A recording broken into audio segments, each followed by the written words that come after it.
Thank you very much, Mr. Whitaker, for being here, and thank you for visiting my office. I'm going to follow up on what my colleague from Vermont was talking about, because my local airport, Yeager Airport, has just been to Vermont to look at this, and I'm not using the same term that he used. They use the eVTOL, which is an electric vertical takeoff and landing vehicle. I'm assuming we're talking about the same or similar thing. So this would be next generation technology, but I think it holds a lot of promise really for rural areas to be the centers of excellence, and also the innovators here in terms of where we take this electrification on these types of vehicles.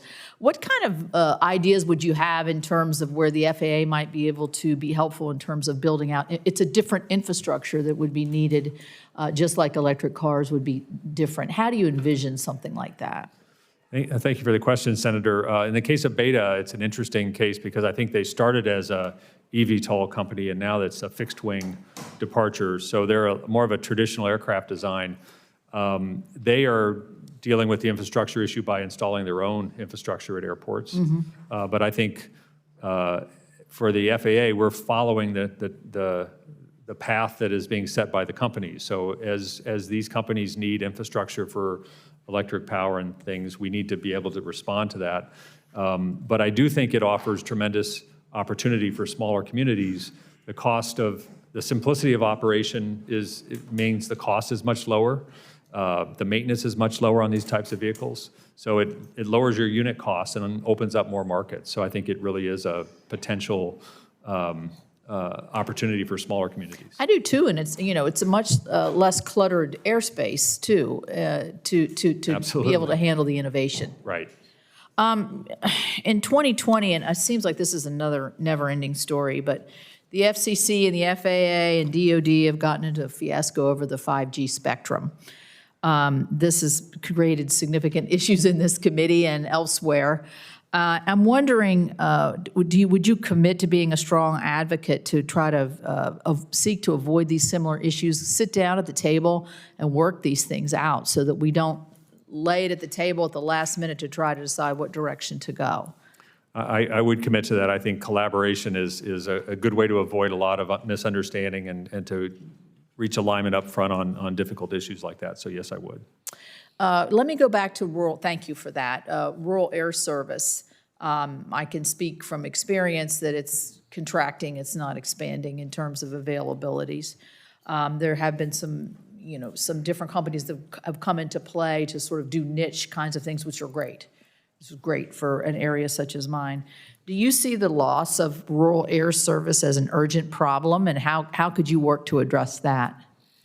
I think it is a serious issue that needs to be addressed. I think the pilot demand has been such that it has left smaller communities behind in some case.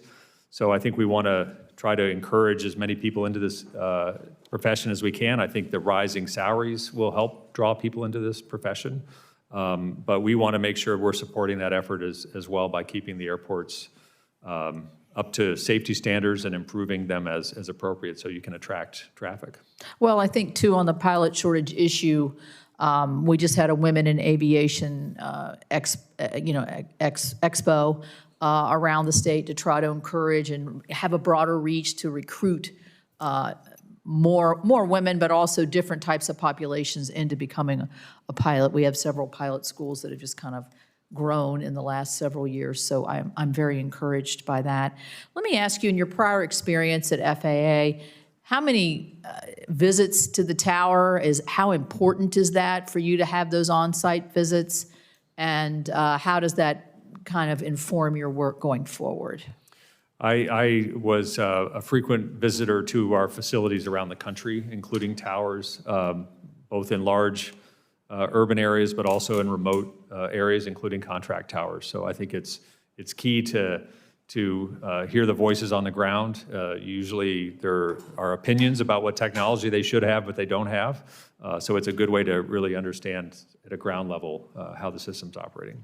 Well, I think too, coming from a mountainous rural area, that having eyes on the runway is pretty significant in a place where I live. That fog can come in pretty quick, like it did last week, and we had to go back around and try again. Right. So I would just urge that it's amazing how much better the weather predicting has gotten over the year and how much more accurate. But as we move forward, I think those rural airports need to have that basic attention paid to them. Yes, Thank I you. agree. Thank you.